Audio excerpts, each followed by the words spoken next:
ఉస్మానియా యూనివర్సిటీలో ఇంకా ఉద్రిక్త పరిస్థితులే కొనసాగుతున్నాయి. వర్సిటీలో నిర్వహిస్తున్న బీ ఫెస్టివల్ ను అడ్డుకునేందుకు క్యాంపస్లోనికి చొచ్చుకు వెళ్లిన Shiv Sena, ABVP, TGVP, Bajrang Dal, BJP కార్యకర్తలను పోలీసులు అరెస్టు చేశారు.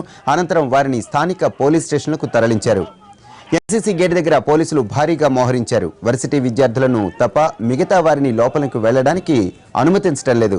గేట్లు మూసివేసి క్యాంపస్లోనికి బయటి వ్యక్తులు రాకుండా కట్టడి చేశారు. లోపలికి వెళ్లిన వారిని సైతం బయటకు పంపించి వేశారు. అరెస్టులను నిరసిస్తూ నగరంలో పలుచోట్ల బజరంగ దళ్ కార్యకర్తలు ఆందోళనలు చేశారు.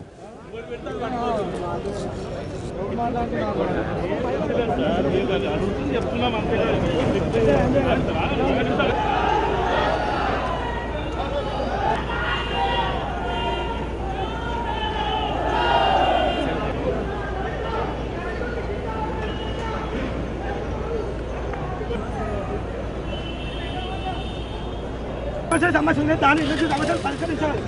సమస్యల మీద పోరాడండి. మీరు పెద్దకూర పండుగ జరపకూడదంటూ ఉన్నత న్యాయస్థానం ఇచ్చిన ఆదేశాలను అమలుపరిచే క్రమంలో పటిష్ట బందోబస్తు ఏర్పాటు చేసినట్లు వెల్లడించారు పోలీసులు గట్టి బందోబస్తుతో విద్యార్థులు హాస్టల్ గదులకే పరిమితమయ్యారు. తామే వండుకున్న వంటను గదుల్లోనే తిని పెద్దకూర పండుగను అడ్డుకోవద్దంటూ ఫోటోలు దిగారు.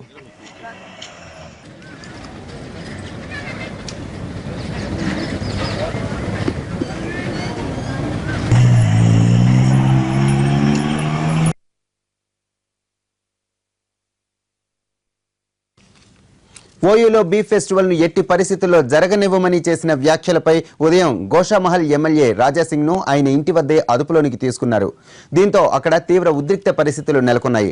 అనంతరం ఎమ్మెల్యేను షాహీ ఇనాయత్ గంజ్ పోలీస్ స్టేషన్ కు తరలించారు. బీ ఫెస్టివల్ జరగకూడదని తాము కోరుకుంటున్నామని చెప్పారు ఎమ్మెల్యే. పవిత్రమైన విశ్వవిద్యాలయంలో ఇలాంటి పండుగలు తగవన్నారు రాజాసింగ్.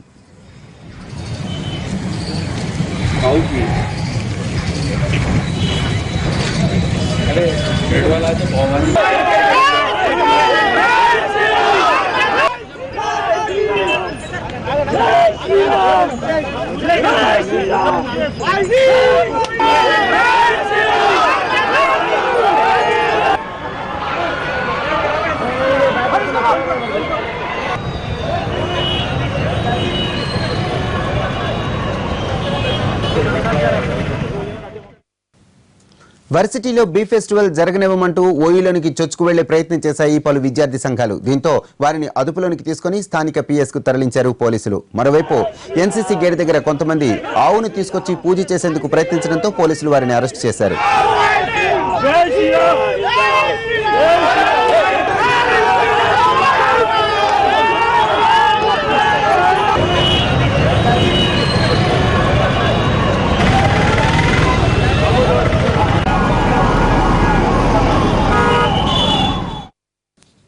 గోషామహల్ ఎమ్మెల్యే రాజాసింగ్ ను బొల్లారం స్టేషన్ కు తరలించారు. దీనిపై రాజాసింగ్ పోలీసులతో కాసేపు వాగ్వాదానికి దిగారు.